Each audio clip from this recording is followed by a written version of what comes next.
Disney's adaptation of the Greek legend Hercules was a strong addition to their Renaissance lineup in the 90s and is arguably still one of the best things to ever come out of the studio.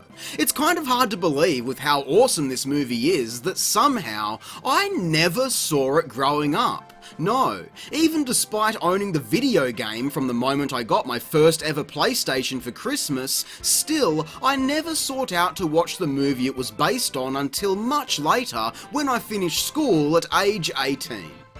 But man, when I finally watched the movie, I instantly fell in love with it. So before we jump into the game review today, I'd like to first share my thoughts on the film Hercules from 1997.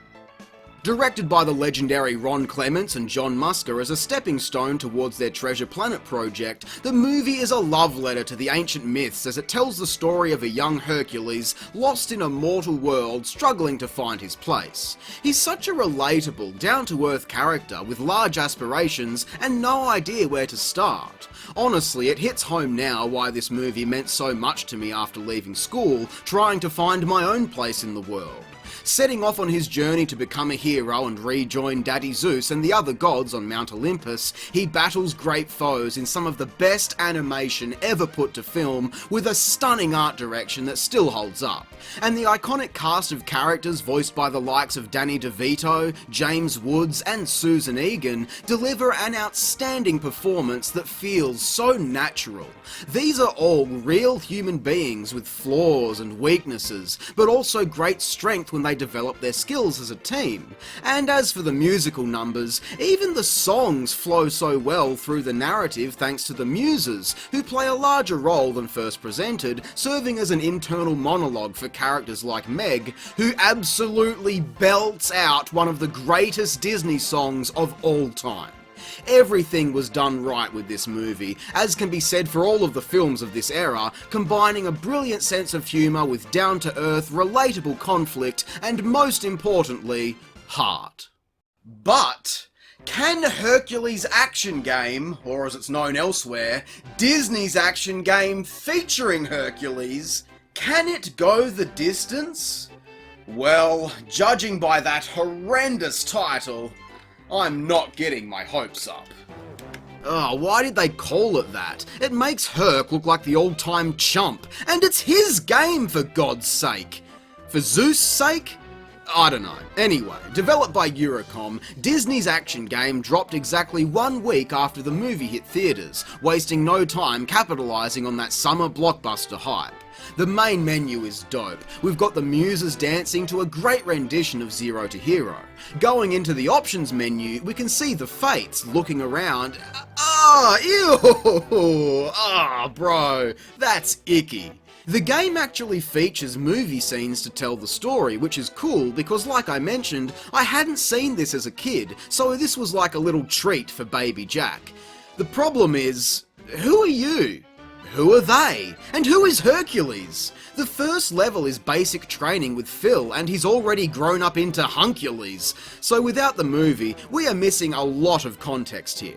Anyway, this first level, for all of its tedium, is a well-done tutorial stage that introduces us to all of the things we can do in the game. Jumping, punching, swinging around. There is also this weird ground pound maneuver that can be used to break away certain areas and reveal secrets, but I hope you've got the instruction manual because the game fails to explain that. We've also got a variety of weapons, because I guess they needed something to make a video game out of. Harness the power of Zeus with the lightning rod, or shoot fireballs. Excellent. This sonic boom power-up though, in all my years playing this game, I've never found a good use for it. And finally there is the helmet for brief invincibility. But all of that is kind of null when Herc can literally rip birds to shreds with a single swing of his sword. Holy shit! He just eviscerates the poor things. They never stood a chance. Now I know that he's strong and all, but God, do you ever just look at a cute little bird and picture yourself shattering it like glass with your bare hands? The graphics on this game are super awesome. Characters and items are sprite-based while the environments are 3D, blending for a great result. And the music is also familiar tunes that fit nicely and make it feel like you're actually playing through that scene in the movie, which really is one of the only things a movie game needs to get right. That and potentially expanding upon the narrative. But towards the end of this stage, you reach a point where you're blocked by the trees. You just cannot get past them and you can't climb over them. So I'm ashamed to admit that I played this first level countless times for weeks when I was younger and got stuck here over and over again. In the end, I had to ask the goats for some help and they showed me how to get past. To this day, I cannot fathom how I struggled so much with this when all you have to do is simply press up to go into the background, like a 2.5D game. Listen, I was a little baby, okay? Please don't bully me. This is a bully-free zone. I don't want to hear it. Shut up! It makes me laugh now just how mind-blowing and revolutionary that was for me at the time. Bitch, you already played Crash Bandicoot, you know games do more than left and right, you little idiot.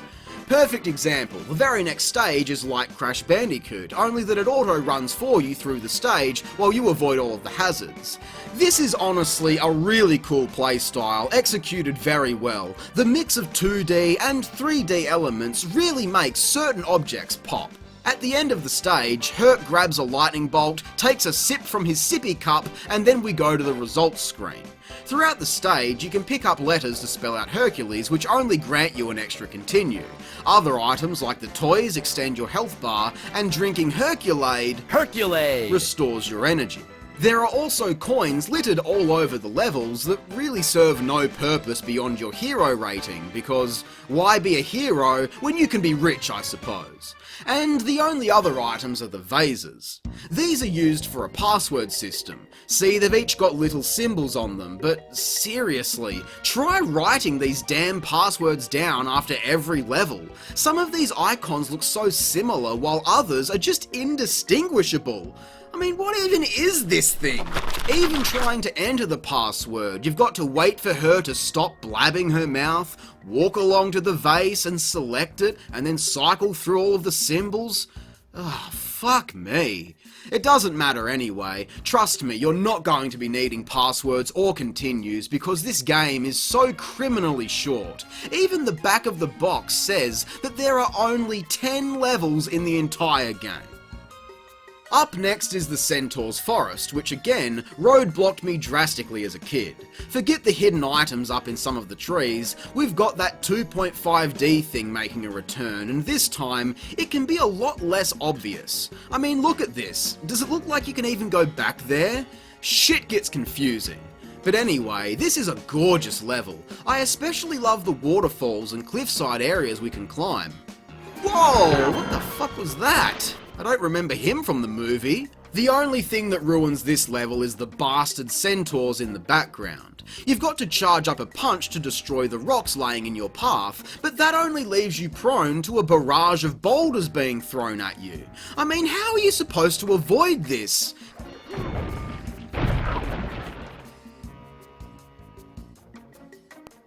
Wait. You're telling me that you can punch the rocks back and kill them? Almost 20 years I've been playing this game and only now have I just figured this out? By complete accident? Man, maybe I really am just awful at this game after all. The dude at the end of this stage pummels you relentlessly with no room to move. Then you jump up and ride him around, like in the movie. And there's Meg just sitting and not even helping. Again, like in the movie. You know, this game, in all of its simplicity, is incredibly faithful and feels like you're playing through various scenes, which is great to see. This is especially true once we reach the city of Thebes, with troubled civilians roaming the streets in peril, traffic everywhere, and electrified flaming cats. Okay, there is being faithful to the source material, and then there is this. They really included every detail imaginable, and I have to commend them for that. Especially when you can give him a little pat. Oh, isn't that cute? And don't forget the goats, make sure you pat all of them as well. Oh, what about this burly man here? Give him a cheeky pat on the bum while you're at it. The perspective in this game is excellent, with such large buildings to climb for a true scope of the enormous city you're exploring, which is authentic to the vibes in this scene. Whether intentional or by accident, this level is a great example of why there is so much to love about this game, though this stage does eventually outstay its welcome. Being so maze-like, it's easy to get lost and miss certain collectibles or power-ups. Eventually we encounter the Minotaur, who you may remember very briefly appeared in the movie.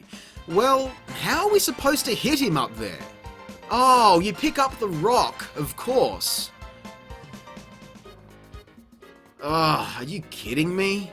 Man, this is such a drag. Nothing changes. You pick up the rock, throw it, pick up the rock, throw it, all while being totally prone to all of his attacks. Oh, come on, last hit. Oh, that's bullshit, man. Now I've got to do the whole fight over again? And they don't even have the courtesy to put you back in with full health either.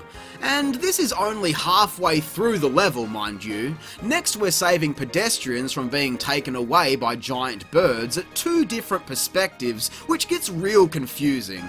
But not as confusing as trying to find spots to use my ground pound. You'd think these little notes hidden in the background would be clues, but no, they're just there to take the piss most of the time. Why they chose to make this level so drawn out is a mystery to me, but I guess it might have something to do with the fact that this is the final side-scrolling level of the entire game. Yep, what I thought was the primary playstyle is over with after only 3 stages, just like the back of the box predicted. At this point, the game falls off of a cliff narratively. Suddenly we're back to movie cinematics, and with no additional context, Hercules being excited about kids being trapped in the gorge makes no sense whatsoever. But that brings us to the incredible Hydra battle. In the movie, this scene is bloody phenomenal, blending 2D animation with some amazing 3D CGI on the monster. The lighting and drama, it's all fantastic and quite a lot for this game to live up to.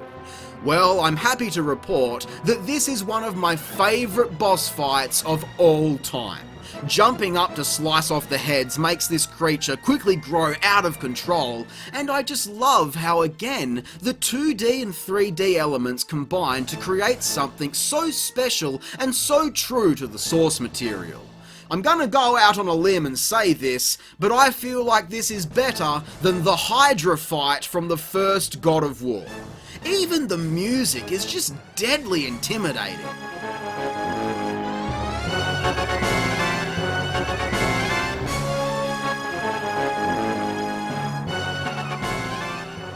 As a kid, having never seen the movie, you'd think a fight like this would have made me want to go and watch it, but we're still missing out on so many important moments. For trying to be so faithful to the narrative, it sure fails to do it justice by excluding the most crucial nuggets of information.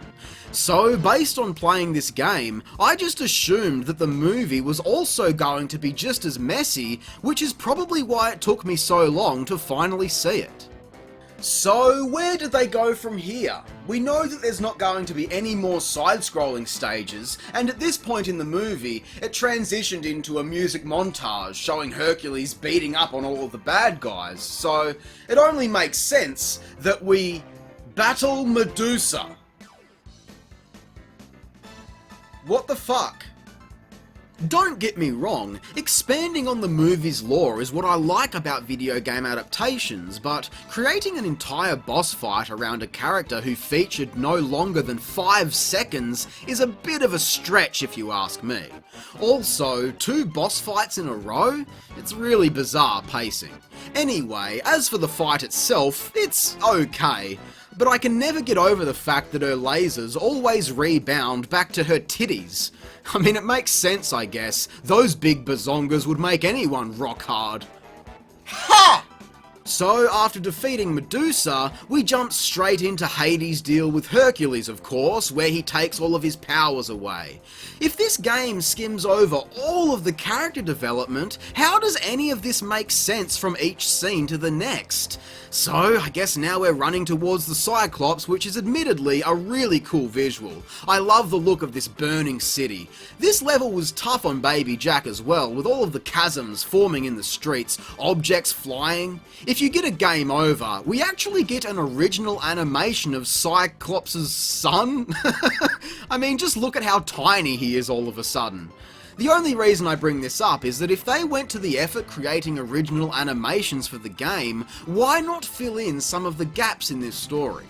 So I guess because we had 2 fights in a row, there is no actual battle against Cyclops, which is lame, and bypassing any type of conflict resolution between Phil and Hercules, now we're going to Mount Olympus to fight the Titans, and what in the heavens is happening? Suddenly this game is a 2D side-scrolling shooter? It's awesome flying around the clouds with each of the Titans in the background inflicting new hazards onto the landscape, but why are we just fighting birds? Clearly they just had no ideas for this part of the game. And it's so conflicting. This really comes out of nowhere as an alarming jump into the late game feel with the epic music and narrative, but the pacing is also such a mess in this game that only 15 minutes ago we were running around without a care in the world. Life comes at you fast, I suppose. As much as I love this stage, maybe they should have based a level off of each Titan, you know, pad the runtime out on this game. Please pad the runtime out. Next level is Passageways of Eternal Torment, which is an accurate description for how 7-year-old Jack felt trying to navigate this bastard. Now, I love this level, but there is no explanation for why we're even here. Herc and Hades just start making a deal about trading Meg, and it's like, hang on a minute, what happened to Meg? What is even happening here? Ah! And as for Hades, Overlord to the Damned, he is a fucking bitch. He just takes an absolute beating for this entire fight. And that's it. That's the game. You might be thinking I kind of brushed over the second half of the game there, but that's just what it feels like to play this. For as much as I do enjoy playing it despite some glaring issues, the pacing is so monumentally screwed up on this one. Even with context, things just happen and jump around so unnaturally, and right when you think the game might try to branch away into a more developed, realised experience, it's a flash of jarring genre switching, and then it's all over. I have to applaud the great visuals, soundtrack, and the gameplay making you feel like Hercules, but aside from that, Disney's action game gets 5 out of 10. It's a brief adventure that's fun while it lasts for an hour or two, but there is nothing else to see here. However, we're not done yet. No. Because this game was also ported onto the original Game Boy. Now, as excited as I am to experience this in all of its black, white and green glory, this game is actually compatible with the Super Nintendo's Super Game Boy peripheral that lets you play portable games on your TV with enhanced colour palettes, which is really cool. So, let's see what this port has to offer. Much to my utter shock, Zero to Hero is actually playing on the title screen, and it does actually explain the story in this version, which gives me some hope, but I've got a sneaking suspicion that... Yeah, well, like I was saying, I've got a sneaking suspicion that Herc is gonna go from hero to zero real quick playing this crap. Graphically, the game is passable for the system. In fact, the colour makes the details a lot clearer thankfully, and the music here is nice too. But he is so stiff to control! He's like an ironing board for Zeus' sake. Oh, even climbing up the vines. Look how rigid he is! And these jumps are atrocious! Whoa, fuck me! You've got to climb to the very tippy top if you want to clear some of these leaps of faith. Ooh, come on, Huncules, work it for me, baby. Then we move inside of a cave, crawling around like a little worm and trying to navigate some of the worst jumping in video game history. Seriously, trying to move and jump is a nightmare because this game has that Prince of Persia style animation where you can't just jump. No, instead he's got to make a big fucking scene out of it. Play this game, I fucking dare you. Alright, what's at the end of this cave? Ah! Skeleton! Skeleton! Please, sir, don't hurt me! Oh, okay. I guess we can walk through walls now. Whew, that was a close call. It's okay, everyone, don't panic. Herc has everything under control.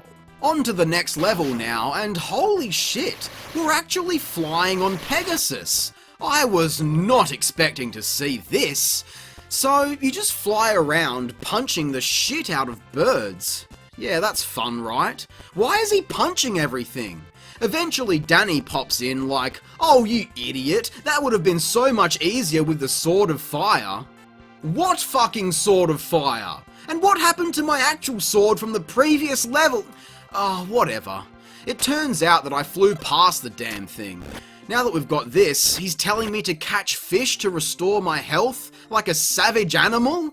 Why do I have to catch the things with my bare hands? Oh, these hints really suck. I'm so glad that they're here because they often inform you of hazards immediately before they appear, but it really does spoil much of the fun. Then there are hints like this one telling me to look for bonuses in the trees, which doesn't even make sense. There is nothing up here. What the hint should say is, holy fuck Herc, there are scorpions, snakes that can hurt you even after you vaporize them, and giant rock monsters on the ground, so get up that damn tree, boy. That'd be much more insightful advice. At the end of level 3, we encounter Meg imprisoned by the Centaur, who I just can't figure out how to kill. He shoots these arrows which are unavoidable. Even trying to duck out of the way, Herc still catches it with his neck, so I guess I'm dead.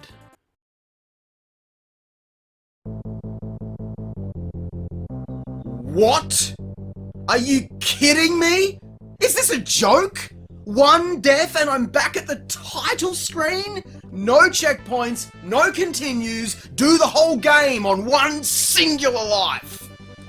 Man, fucking Hercules on Game Boy is pretty fucked up, huh? Fuck.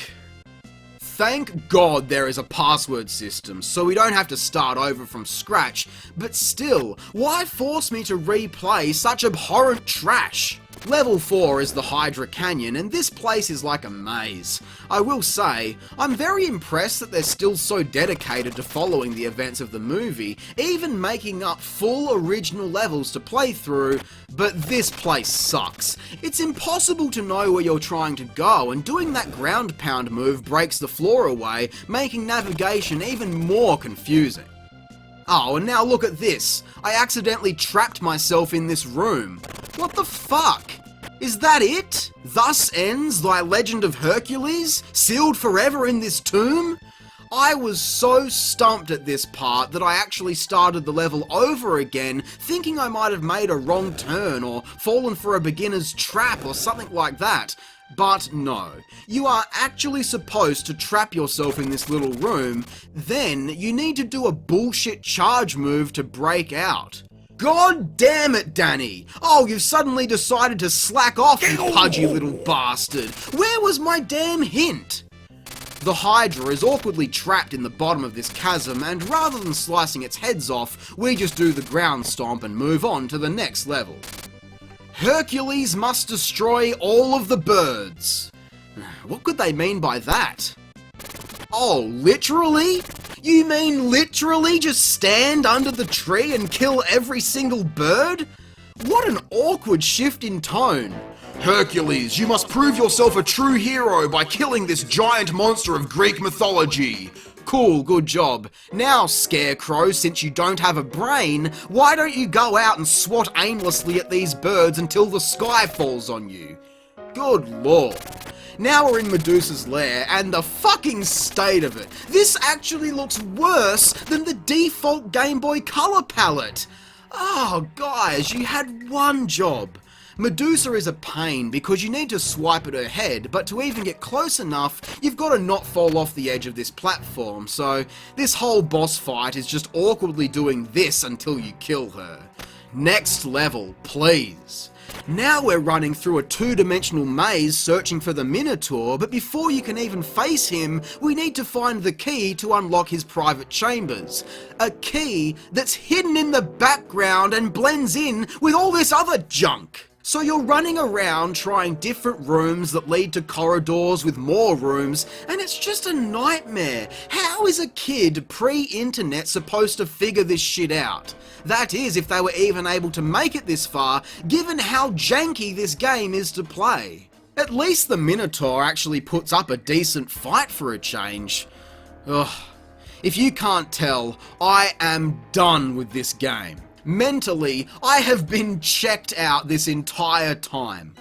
I mean, I'm glad that it actually describes the plot of the movie better in some instances than the PS1 game, and they did try to create more actual levels too, but that also means I have to play more of this filth. Anyway, now we're looking for the Cyclops. He's got to be around here somewhere. Excuse me, little boy, have you seen a giant titanic Cyclops roaming around the neighbourhood by any chance? When you stab him in the eye, he melts into the ground, and now we're on to the final level, which is another flying stage. A little more involved with lightning and tornadoes we've got to destroy, but that's about it. Overall, this is, for lack of a better term, pathetic. Stiff, awkward, brutally challenging in some regards, but a cakewalk in others, and overall, this is just a pure golden turd sharted out from Walt's rotting corpse. Disney's Ass Disaster featuring Hercules gets 2 out of 10. Abysmal.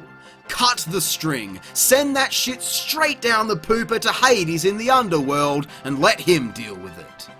Given all of the other Disney properties of this era that saw an abundance of video game adaptations, it's disappointing that these were the only 2 games for Hercules until the Kingdom Hearts franchise was born.